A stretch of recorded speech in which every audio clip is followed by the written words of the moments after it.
Reiniciamos, ¿ya? Reiniciamos entonces la audiencia para escuchar las alegaciones que presentarán las partes. Una vez conformada la sala de decisión, integrada por los doctores, por la suscrita y los doctores Javier Ortiz del Valle y Félix Rodríguez Riveros.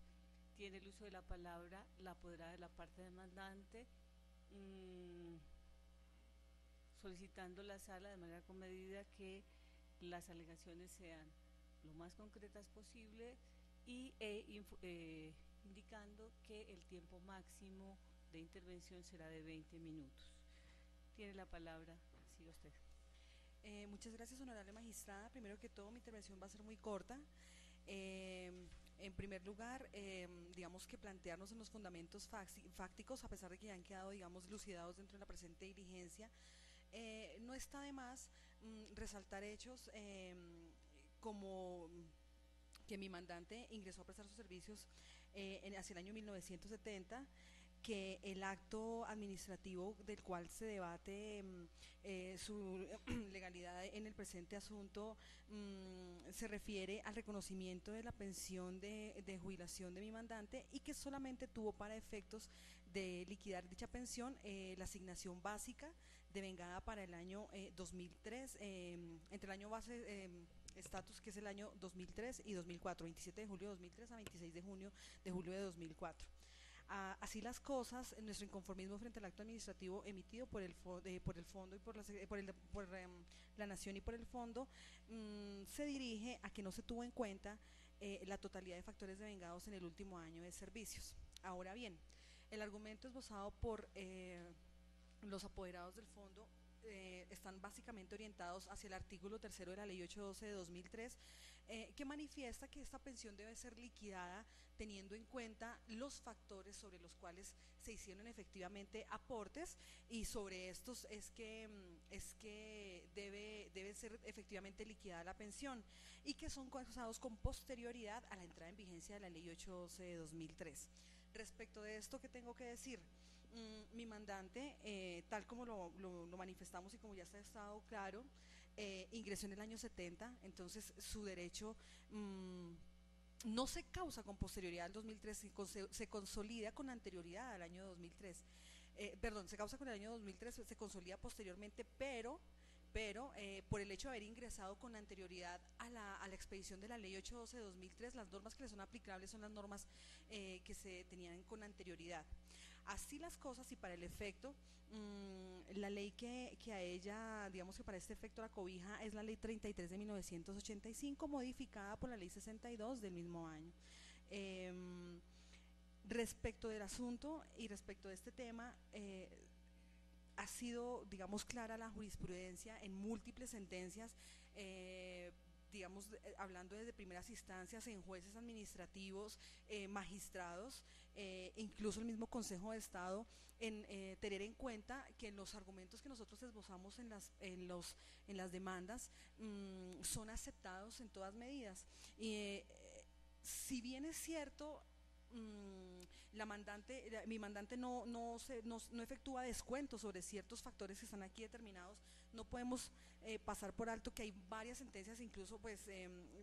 una magistrada del Consejo de Estado, la doctora Dolly Pedraza, ha estipulado, incluso reitero, en sentencias proferidas por este alto tribunal, que si bien es cierto no se realizan aportes sobre esto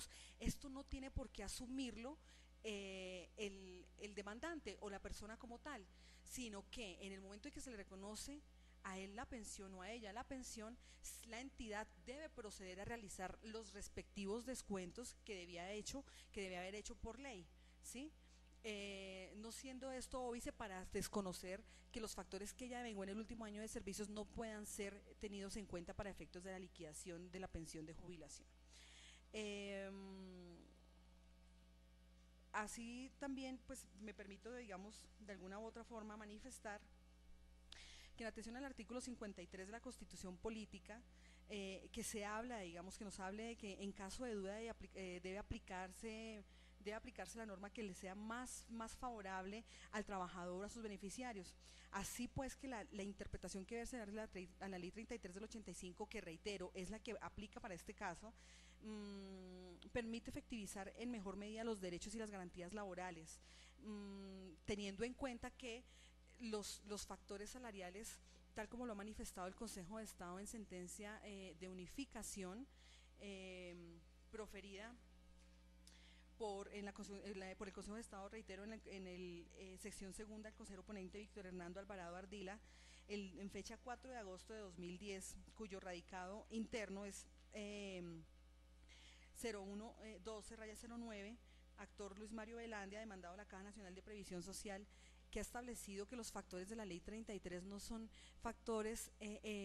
taxativos, sino que son meramente enunciativos. Me permito leer una parte de dicha sentencia, que reitero es sentencia de unificación, no unificada, de unificación, y manifiesta así: en aras de garantizar los principios de igualdad material, primacía de la realidad sobre las formalidades y favorabilidad en materia laboral, la Sala, previos debates surtidos en apoyo a antecedentes históricos, normativos y jurisprudenciales, a través de la presente sentencia de unificación, arriba a la conclusión que la ley 33 del 85 no indica en forma taxativa los factores salariales que conforman la base de liquidación pensional, sino que los mismos están simplemente enunciados y no impiden la inclusión de otros conceptos devengados por el trabajador durante el último año de prestación de sus servicios. Esta decisión encuentra consonancia con la sentencia de 9 de julio de 2009 proferida por la sección segunda de esta corporación, que al analizar la interpretación que debía otorgarse al artículo 45 del decreto 1045 de 1978, norma anterior que enuncia los factores salariales que deben tenerse en cuenta para los efectos de liquidar las cesantías y las pensiones de quienes aplica la ley sexta del 45, de la normatividad anterior a la expedición de la ley 33, tal como ocurre en el caso del artículo 45, el decreto 1045 de 1978, se observa que los factores salariales que debían tenerse en cuenta para efectos de determinar la cuantía de la pensión de jubilación eran superiores a los ahora enlistados por la primera de las citadas normas, modificada por la ley 62 del 85. Aún así, también dicho decreto se ha predicado que no incluye una lista taxativa, sino meramente enunciativa de los factores que componen la base de liquidación pensional, permitiendo incluir otros que también fueron devengados por el trabajador. La ley 33 del 85, modificada por la 62 del mismo año, en el sentido de considerar aquella enlista en forma expresa y taxativa los factores de los cuales se calcula el ingreso base de liquidación de la pensión de jubilación. Trae como consecuencia entonces la regresividad de los decretos sociales de los ciudadanos. Se observa, pues sin ninguna duda, que el transcurso del tiempo ha implicado una manifiesta disminución en los beneficios alcanzados con anterioridad al ámbito y reconocimiento de dichas pensiones. Así las cosas, entonces, honorables magistrados, digamos que queda claro que ya se ha entendido en varias instancias que los factores son taxativos y que deben tenerse en cuenta todos, máxime teniendo en cuenta el concepto de salario, que es todo que el trabajador devenga en el último año y que lo devenga de manera permanente. De esta forma también entonces yo solicito a la Sala que para efectos de proferir la correspondiente sentencia se dé aplicación al artículo 10 y el artículo 102 de la ley 1437 en cuanto a la extensión de jurisprudencia refiere, más aún también en la ley 1395, que ya nos venía hablando de que cuando hay más de 5 sentencias orientadas en el mismo caso y que tienen digamos que la misma posición, entonces que ésta se empiece a aplicar. Pero pues esto digamos que hasta cierto momento no se tuvo en cuenta, pese a que venía desde el 2010, sino hasta este momento que se empieza a aplicar el nuevo sistema. Entonces, teniendo en cuenta eso, solicito que se aplique el artículo 10 y 102 como lo venía manifestando en la demanda, para tener esto como un precedente jurisprudencial. Así las cosas, solamente me resta solicitar a la honorable magistrada y a la Sala que para efectos de proferir sentencia se tengan en cuenta las pretensiones, se despachen favorablemente y se reconozca todo lo que se ha solicitado. Muchas gracias. Gracias. Tiene la palabra la apoderada de la parte demandada. Muchas gracias. Se quiere reiterar los argumentos esgrimidos en la contestación de la demanda y se quiere hacer especial énfasis en lo que estableció el decreto 2341 de 2003, que reglamentó la ley 812 de ese mismo año, en la que se estableció que el ingreso base de cotización de los docentes afiliados al Fondo Nacional de Prestaciones Sociales del Magisterio sería el establecido en el decreto 1158 de 1998, el cual consagró que el salario mensual base para calcular las cotizaciones al Sistema General de Pensiones de los servidores públicos estaría constituido por los siguientes factores: la asignación básica mensual, los gastos de representación, la prima técnica cuando sea factor de salario, las primas de antigüedad, ascensional y de capacitación cuando sean factor de salario, la remuneración de trabajo dominical o festivo, la remuneración por trabajo suplementario o de horas extras o realizado en jornada nocturna y la bonificación por servicios prestados. En este momento cabe indicar que de los factores ya referidos, los docentes solo devengan la asignación básica y las horas extras. La Ley 812 de 2003 y sus decretos reglamentarios modificaron el concepto de aportes para el personal docente afiliado al Fondo Nacional de Prestaciones Sociales del Magisterio, en el sentido de incluir como base de cotización para pensiones, además de la asignación básica, las horas extras y el sobresueldo. En aplicación a lo anterior, todas las pensiones causadas con posterioridad a la vigencia del decreto 3752 de 2003 se liquidan únicamente con la asignación básica, y en caso de que el docente haya devengado el sobresueldo o las horas extras y certifique la realización de aportes por dicho concepto,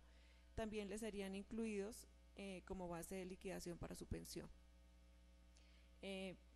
Así las cosas, se demuestra que de acuerdo con dicha normatividad no hay lugar a la inclusión de los factores salariales solicitados por la parte demandante, y por dicha razón solicito sean denegadas las pretensiones de la demanda. Muchas gracias. Muchas gracias. La señora agente del Ministerio Público emitirá concepto. Sí, señora magistrada, muchas gracias. Teniendo en cuenta la fijación del litigio y el análisis de las pruebas documentales allegadas por las partes y decretadas por la honorable magistrada ponente en esta audiencia, el Ministerio Público ha establecido: primero, que mediante resolución número 402 del 10 de mayo de 2005, el Fondo Nacional de Prestaciones Sociales del Magisterio en Boyacá reconoció y ordenó pagar a Elsa Aurora Pinto Perilla, identificada con la cédula de ciudadanía número 23604-034, la pensión vitalicia de jubilación, tomando como base de liquidación el 75% del salario básico recibido en el último año de servicio, comprendido entre el 27 de julio de 2003 y 26 de julio de 2004, dado que la docente, demandante en este caso, acreditó haber laborado desde el 4 de marzo del 79 al 26 de julio de 2004, que se traduce en 34 años, 4 meses y 23 días. También se encuentra establecido que conforme se acredita en el certificado de salarios devengados entre el mes de julio de 2003 a julio de 2004, la demandante recibió, aparte del salario básico, prima de alimentación, prima de grado, quinquenio en el 25%, sobresueldo mensual del 20%, prima de Navidad y prima de vacaciones. La prima rural, como se dijo inicialmente en la audiencia, no está contemplada en el certificado de salarios. Dado que se encuentra acreditado que la demandante prestó los servicios como se manifestó desde el 04 de marzo del 79, considera esta agencia del Ministerio Público y establece concretamente que a la demandante le asiste el derecho a regirse por el artículo 15, numeral primero de la Ley 91 del 89, en cuanto señala que a los docentes que fueron vinculados hasta el 31 de diciembre de 1989 para efectos de prestaciones económicas y sociales mantendrán el régimen prestacional que han venido gozando en cada entidad territorial de conformidad con las normas vigentes. Asimismo, la Ley 100 de 1993, vigente al momento del reconocimiento de la pensión, contempla en el artículo 36 un régimen de transición para las personas que al momento de entrar en vigencia el sistema tuvieran 35 años de edad para las mujeres, 40 para los hombres, o hubieran laborado o prestado los servicios 15 años para acceder a la pensión de vejez, se le respetó el monto de la pensión, el número de semanas cotizadas y el régimen que venían reglamentando la pensión en ese momento. Por tanto, el marco normativo aplicable al caso de la demandante encuentra el Ministerio Público que será el previsto en la Ley 33 de 1985, pues dado que al entrar en vigencia la Ley 33, la demandante solo llevaba 6 años en el servicio, entonces no podemos pensar que fuera una norma anterior. Por eso la ley que se le aplica para el reconocimiento de su pensión y sobre la cual no hubo discusión en esta audiencia, en este tema, es la Ley 33 de 1985, teniendo en cuenta que se le respetó sus 55 años de edad, sus 20 años y más de servicio que acreditó y el 75% del promedio del salario del último año. No obstante, en cuanto a los factores salariales es donde se ha venido a presentar la diferencia. En cuanto a los factores salariales, base de liquidación correspondería, en este caso, liquidar a la demandante conforme lo previsto en el artículo 3 de la Ley 33 de 1995, modificado por el primero de la Ley 62 del 85, debería aplicarse esos factores. No obstante, en la jurisprudencia del Consejo de Estado se ha venido interpretando que los factores salariales del artículo primero de la Ley 62 de 1985 son enunciativos y, pues siendo enunciativos, se considera que salario son todas las sumas que en forma habitual y periódica percibe el trabajador como prestación directa del servicio, lo cual no impiden, ha señalado el Consejo de Estado, la inclusión de otros conceptos devengados por el trabajador durante el último año de prestación de servicios a efecto de la liquidación de la pensión. Este criterio fue objeto de sentencia de unificación proferida por la sección segunda del Consejo de Estado el 4 de agosto de 2010, expediente 2006-0750901, con la ponencia del doctor Víctor Hernando Alvarado Ardila, criterio que se ha mantenido. Lo expuesto es fundamento para solicitar respetuosamente a la Honorable Sala se declare la nulidad del acto administrativo demandado y en su lugar se proceda a ordenar la reliquidación de la pensión de la señora Elsa Aurora Pinto Perilla, incluyendo para la liquidación todos los factores devengados en el año inmediatamente anterior a su reconocimiento, tal como se acredita en el certificado de salarios al que ya nos hemos referido. Reliquidación que deberá efectuarse desde el reconocimiento de la pensión para obtener la base año por año de liquidación, pero ordenando el pago de la diferencia pensional en las mesadas, teniendo en cuenta la prescripción trienal, a partir del momento de su interrupción, conforme a lo previsto en el artículo 41 del decreto 3135 del 69, concordante con el 102 del 1848 del 68 y en aplicación del artículo 151 del Código de Procedimiento Laboral, descontando lo que corresponda a los aportes dejados de aplicar por los factores que devengados en el último año de servicios se incluyan dentro de la liquidación pensión conforme se ordene. Este es el concepto del Ministerio Público, honorable magistrado. Muchas gracias. Muchas gracias. En este estado se ordenará un receso de 10 minutos para que la sala examine los argumentos, las alegaciones y dictemos la sentencia de manera inmediata, faltando entonces 17 minutos para las 11 de la mañana. Reiniciaremos la audiencia a las 10:55 de la mañana. Muchas gracias. Si nos dejan el espacio, les agradezco.